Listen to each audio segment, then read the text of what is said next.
The biting wind swept through the empty streets of Chicago like a cruel whisper, wrapping its icy fingers around Sarah's thin coat as she cradled her 6-year-old son, Tyler, beneath a flickering street lamp outside a closed pharmacy, her back pressed to the cold brick wall as if to shield them from the world that had long stopped noticing they existed, and as she looked down into her child's innocent eyes, red-rimmed, tired, but trusting, she wondered how much longer she could hold on to the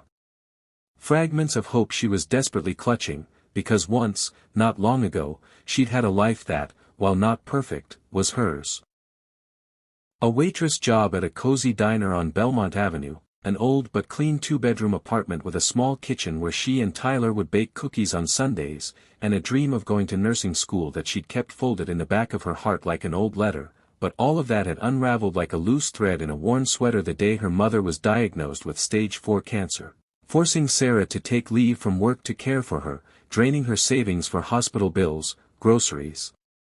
rent, until one day, the landlord changed the locks and she found herself on the other side of a door that no longer opened for her.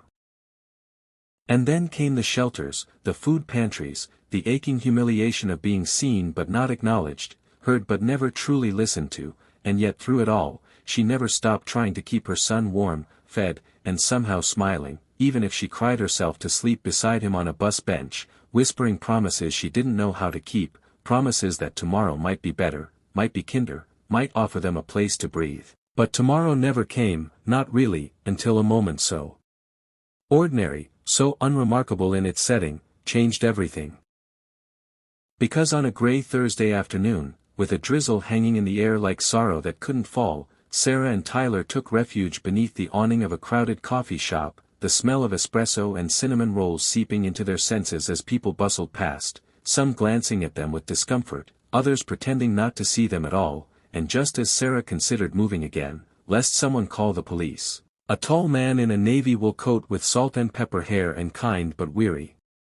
eyes stopped, crouched beside them, and said, not with pity but genuine concern, "Are you two okay?"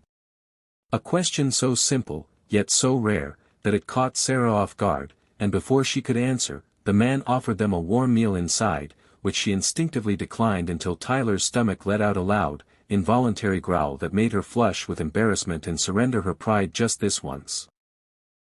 So they went inside, sat in a booth far from the windows, and for the first time in weeks, had hot soup, grilled cheese, and cocoa with marshmallows, and as Tyler giggled between bites, Sarah told the man, whose name was Jonathan Miles, pieces of her story, expecting the familiar silence or sympathy, but instead finding curiosity, warmth, and a quiet intensity in the way he listened, and when the meal ended, he handed her a card that read, Miles Foundation, and said, "Come see me tomorrow.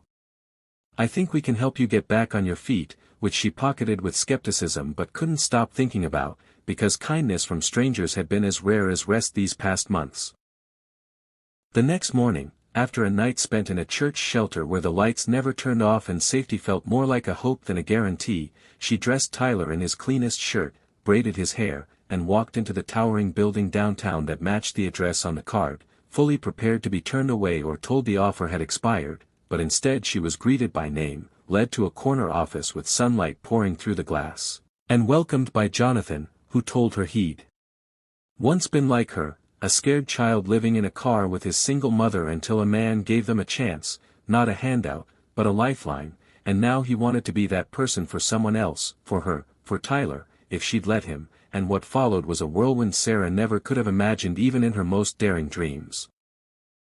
A furnished studio apartment with 6 months' rent paid, vouchers for groceries and clothes, a therapist for Tyler, and a scholarship to a local nursing school, all through the Miles Foundation's pilot program designed to support single mothers in crisis, and though it felt unreal, Sarah threw herself into the opportunity with the kind of resolve that only comes from having lost everything and getting one last chance to reclaim a future, juggling classes and clinicals with motherhood, commuting by bus and studying late at night beside a sleeping child, and as the months passed, the weight that had threatened to crush her began to lift, replaced by purpose, by routine, by progress, until one day she stood in front of a mirror in her scrubs, a lanyard around her neck that read, "Registered Nurse Intern," and she didn't cry. She smiled, and not the kind of smile you wear to get through the day, but the kind that blooms from within, and when she graduated top of her class, Jonathan was in the front row beside Tyler, who clapped so hard his hands turned red, but that wasn't the end, because Jonathan, moved by Sarah's determination and heart, asked her to join the foundation as a coordinator for their new Women's Empowerment Initiative, to help build bridges for others like her, and over time, Sarah became the face of that program, visiting shelters, speaking at conferences, sharing her story not as a victim but as a survivor, a mother, a woman who refused to let circumstance define her worth, and the ripple effect was extraordinary. Dozens of women found support through her, inspired by her strength, moved by her compassion, and driven to believe that they too could rewrite their stories, and though life remained full of challenges, raising a child, managing long shifts, facing the echoes of trauma, Sarah now faced them with a heart fortified by gratitude and a community that reminded her she was never truly alone. Years later, on a crisp autumn evening, she and Tyler, now 13, stood backstage at the Miles Foundation's annual gala, where Sarah was to receive an award for her leadership and advocacy, and as she stepped onto the stage, her speech trembling in her hands, she looked out over the crowd of donors, volunteers, and former shelter residents, and said, "I was homeless with my son until a millionaire stepped in, not with pity, but with humanity. He didn't save us. He reminded us we were still worth saving. And now, we pass that light forward," and the standing ovation that followed was not just for her, but for the truth she represented.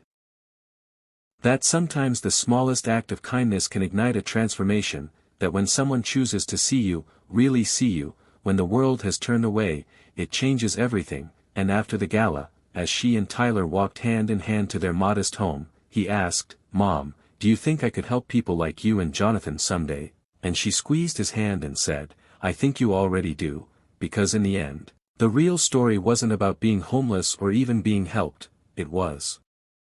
about resilience, about love, about what happens when hope is given room to breathe, and how one stranger's decision to care lit a torch that would never stop burning.